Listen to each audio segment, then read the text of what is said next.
Everyone wants more money, but most of us weren't taught how to create an abundant life. That's where the More Money Show comes in. If you're ready to have more money, create more freedom, and experience more fun, turn the volume up. It's time to learn how to create the prosperity and life you have been dreaming of. Here's your host, Cassie Parks. Hello and welcome to this episode of the More Money Show. I have Sharon Pope back with us today, and I'm so excited because we're going to talk relationships and money. And there's a lot of cool stuff that goes on in Sharon's world that I'm excited for her to tell you about, because I think it busts a lot of beliefs that a lot of strong, successful women hold that may or may not keep them from having super successful relationships. So yeah. I'm excited to talk about it. Me too. Before we jump into that, I do want to remind you that Double Your Business is coming out in print in January. So jump onto your favorite online retailer and pre-order your copy if you are looking to double your business in 2018. Welcome, Ms. Sharon Pope. How are you? I am just short of fabulous. How are you? I'm fabulous. Always. I mean, I get to talk to you. We're talking about money, relationships. Honestly, it's a good day. It's a good day, right? Yeah. So you've been on the show before, but remind us who you are. Love coach, best-selling author. Tell us a little bit about Sharon. Yeah, thank you. I am a certified master life coach and a 6-time international best-selling author, helping women in their struggling relationships. Sometimes that's getting the clarity that they need, whether they can stay and make their marriage feel good again, or determining if it's time to lovingly release that marriage and getting that level of clarity. And sometimes it's healing after divorce, but it's all around love and relationships. And I always joke that nobody calls me when things are going well. So right. Yeah. But you're the person that you want in your corner if things aren't going well in your relationship. Yeah, absolutely. Definitely. So, oh man, let's talk relationships and money. All right, let's do it. What do you think how big of I think it's common statistic that money is a big factor in divorce. What do you think do you think that's the real number, or do you think it's a symptom of something else? You just answered the question. Because I was thinking about this because I knew you were going to ask me. And sometimes when I read the stats about money causing divorce, and it's like the number one reason and all that, I don't believe it. Yeah. It's just not been the experience that I've seen. And I talk to women all day long, every day, about marriages struggling or marriages ending. So money is sometimes like when money gets tight, it creates a stressor on the relationship. Mm-hmm. But I think more importantly, and very sneakily, what happens is that starts to, and this can be a little bit of a stereotype, okay, but it starts to create a lack of security for the woman. Yeah. Like now all of a sudden I don't feel safe.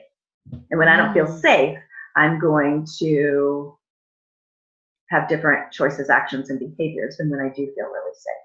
Yeah.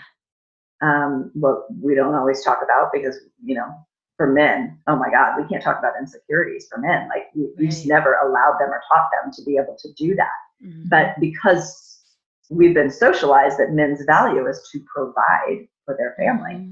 If for some reason, like let's say he loses his job and money becomes really tight, now there's a whole level of insecurity that we've got to deal with that's going to impact the relationship. How he feels about him is going to impact your marriage.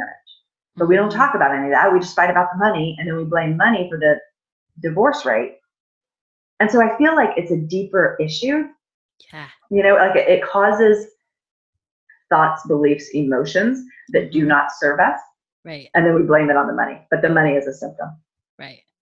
I love that you explain it that way, because I've always thought too that what I say about money is that it's the thing that's always there. Like you're always interacting with money. Like other things, sometimes it's easier to change thoughts and beliefs about, but money is literally, if you go get coffee, if you make the decision to go get coffee in the morning, if you have gas in your car, what you have for breakfast, like what you do when you get like all of those things have a tie to money. And so I also think that it just comes up more, right? It's easier to fight about money if something's wrong.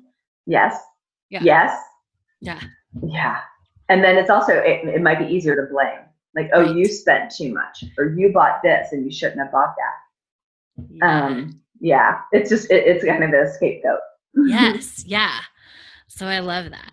So what is your best advice when it comes to money in a marriage, in a relationship, with making, I don't know, is there things that people can do that make love, marriage, and relationship and money work better together? Yes. Knowing who you are, knowing what you want, what's really important to you.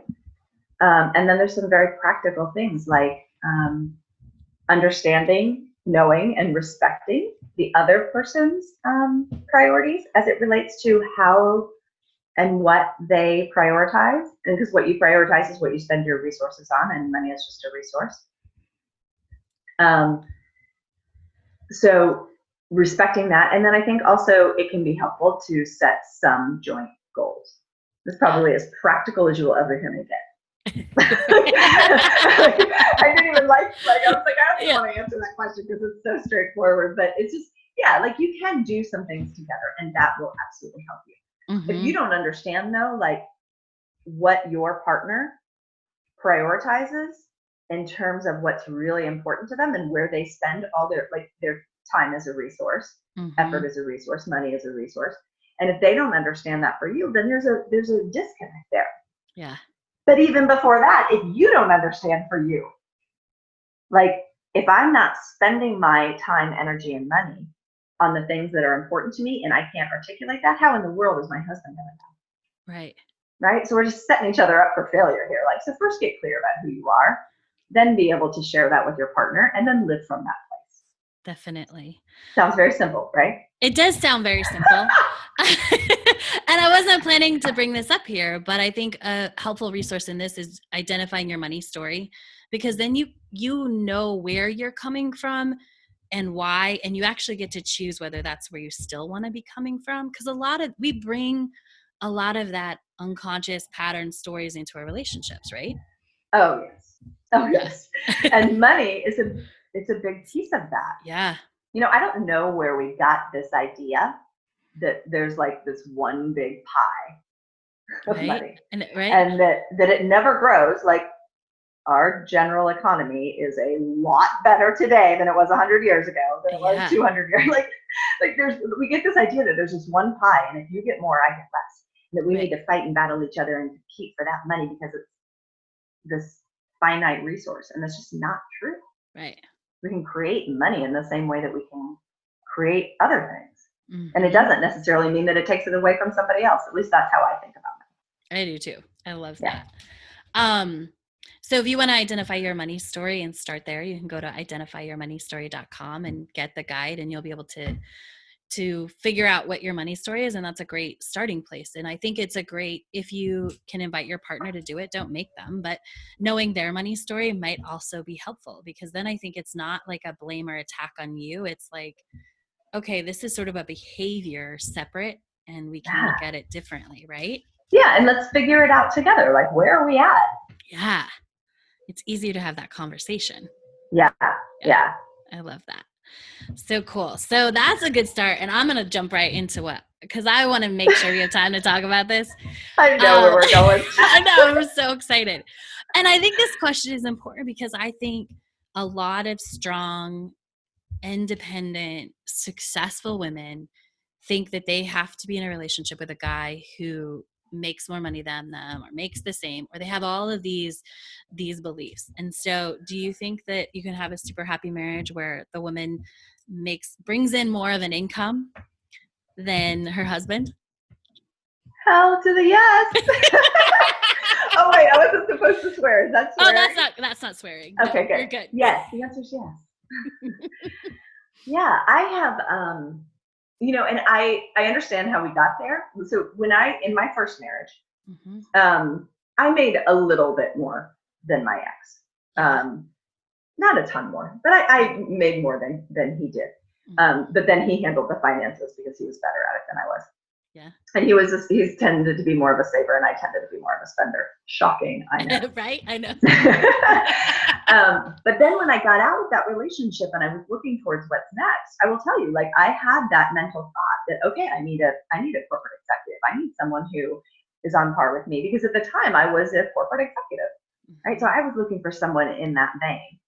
I was not looking for a firefighter paramedic. Who is now the love of my life, my husband D, and he's amazing, and he's wonderful. But I mean, I don't think it's a big stretch to say that, you know, as an entrepreneur, I make more money than a firefighter paramedic. Mm-hmm. I mean, we're both saving lives, but somehow I feel like the world needs to place a higher value on teachers and public servants in that way, but they don't. So right. Yeah, he does make less than I do, but and here's the key. Here's the ingredient. You cannot place who you are and your value on your income. He knew, like, he is never, I'm not even exaggerating. He has never once been intimidated by the money I make, because he has such a strong sense of who he is. Right. And what he does, and how, and where his passions lie. Like, I will forget more about nutrition than that guy knows. Like, he knows it when it comes to like the human body and nutrition and health and all that. Like, he's like this walking encyclopedia. I would never be able to do what he does. Like, I think he's incredibly intelligent. And then to be able to be a paramedic and all of that, like, it takes a lot. Right. So I think he's super, super smart. But if I come into that relationship with some of my own dirty pain, like, oh, I am worth more because I make more, or my priorities are more important because I contribute more, like, that's bringing my stuff into the relationship that is not going to serve us. If he's thinking that he's less of a man somehow because he makes less than me, that's going to impact our relationship. So that's what I mean. Like, if you both know, like, who you are, mm-hmm. and you both have a real strong sense of your value, commitment, and contribution to the relationship, money is just a vehicle to help both of you achieve what you want to do together. Okay. That's all. I love that, because it's so true, right? Yeah. And it comes back to being who you are separate from money, and not letting that define you, which, whether you're in a relationship or out of a relationship, getting in one, leaving one, that is probably one of the biggest things people can do, is really have their value outside of money. I've never heard it like described like that. Mm-hmm. Your value of who you are outside of money. But that's such a big deal, right? Because I don't know if there's anything besides maybe parenting, mm-hmm. where we have this thing that is outside of us influence or impact or define who we are as an individual, like money. Right. Yeah. Right? Like, how we show up in the world, how we treat people, like, we make all that, but we are the ones that give that meaning. Mm-hmm. Like, if I, this is just a funny example, because if we can make it funny, let's do it. Yeah. It's you and I, so. Yeah. If I'm riding along the freeway, you know how there's, this is me driving, by the way, riding along the freeway, and I go a little bit on the side of the road where you hit the road bump, the speed bumps, that are basically supposed to, like, alert you or wake you up or whatever, like, hey, pay attention, you're about to go off the road. I don't ever hit that and then take it as a personal insult on me, like, oh, I'm not good enough. I'm not very good at this whole driving thing or this life thing. Like, I don't make it mean anything about me, but if I am 3 days past due on a bill or something, like, I make it mean that I'm a failure in life, or I make it mean that I can't do this. I can't support myself. I need to find someone that can help me. Like, all of that dirty stuff, like, we're the ones giving that meaning, and we need to stop it. Yes. And we need to just stop it. Yes. Yeah. Yeah. Well, because and stopping that definitely leads to more money in your life, I would say. Yeah. Because anything that you want to hold, like, this kind of a tight grip on, That's not an environment for attracting more money to you. It's like, please don't leave, please don't. Like, you go to the department store. Oh my God, you go to the department store and the woman's like, oh, can I help you? And you're like, no, I'm just looking. Oh, well, did you know that we have 20% off on all of our sweaters? Yeah, that's great. Thank you so much. I'm just looking. Did you want me to get a fitting room started for you? It's like, please don't leave, please don't leave, please don't leave. It makes you want to run away. You're not going to be like, yeah, let's get a fitting room started and let's do this and let me give you all my money. You just want to get the heck out of there. Right. So it's the same thing. Like, you can't have that kind of graspy energy around anything and expect it to come to you. That's not planting seeds and watering them. Yes. Yes. And I want to point this out in case anyone's not making the connection. Like, placing, I don't know, you can only be in a relationship with somebody who makes X amount of money is that grabby energy, right? Because there's no way to tell how money can flow through your, like, you're defining it. You're trying to like hold on to it. Like, well, if I'm going to give this much, I have to get that much back, or I have to, also have that. And so you're really grasping and holding tight to that, which isn't going to serve you or bring more money into your life. Whereas, right. Yeah. Well, and you're making it mean something about that person. Like, Right. I have met, we all have, but there are tons of people that money flows easily. Yeah. And they're not people I'd want to hang out with. Mm-hmm. Right. And there are tons of people that make a lot of money, and they're people that I really want to know more about. Like, it's both. It's not like we're the ones that say, like, when there's a lot, that means something good about you as a human being, and when there's a little, that somehow means something bad about you as a human being. It's nonsense. Right. It really and it is not serving us. And then we say, oh, I want someone in my life that's going to make this much money. Like, that's all well and good, but in your list of priorities of who you want walking this life beside you, really, the paycheck is what's important? That's the thing that you point out? Yeah. Right. And it's just saying that you only believe money can come one way. Oh, right. Like, right? My husband is starting, like, you don't know this, he's starting a business. Yay. And it's a nutrition business, and he's created a food bar, and now it's being manufactured, and he wants to sell it in Whole Foods and all this kind of stuff, right? He's doing all this stuff. Like, who am I to say, like, I'm supposed to poo-poo his dream and say, oh, that's not going to work. Right. You can't really be a health advocate. You can't create something. Like, I can't remember what it was, but just a few weeks ago, the RX bar got bought by, I think, Kellogg's. Yeah. For like hundreds of millions of dollars. Like, who am I to tell him, like, oh, that's not going to work? Like, money can flow to him through a million different ways. Money can flow to us through millions of different ways. I joke with him because my husband does not have very many vices. He drinks very expensive water. It has to be like Fiji or something. And he plays the lottery. I love it. And I'm always like, babe, if anyone's going to win the lottery, it's going to be you. Totally. Faux show. Like, like, he doesn't drink, he doesn't smoke, he doesn't put anything artificial in his body. Like, he's like a super, super clean living guy. And he plays the lottery. And I'm like, go for it. Like, of course you'll win that. You'll win something. At some point, you will. I love it. So if someone is like, cool, I want to be like Sharon, but I'm not. Like, did you have to do work to get to that place, or was it just a decision? Like, I want this life. Because you were super successful. Like, you were a multi-six-figure, like, executive.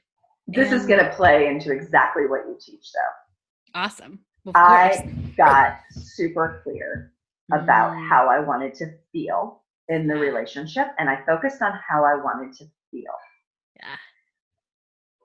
I wanted to feel, let me think about this. Let me see if I can take myself back there. Pre-Derek. I used to call it the big love. I wanted the big love. I wanted something that felt extraordinary.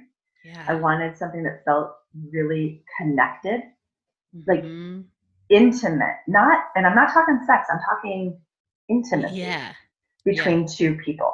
And there was an element of I wanted to feel adored. And the thing was, the closer Derek and I became, like, that's what I felt. That's how I felt inside that relationship. And so everything else is details. It's logistics. It's like, he lived an hour away. Where are we going to live? How do we pay the bills? Who's holding the mortgage? Who's all of that kind of stuff. It's just details. Yeah. And I think so often what we do is we put the details before how we want to feel, and we got to flip it around. How do you want to feel? And then the rest of it is stuff that we can figure out because we're smart people. Yes, absolutely. Yeah, don't let the tail wag the dog.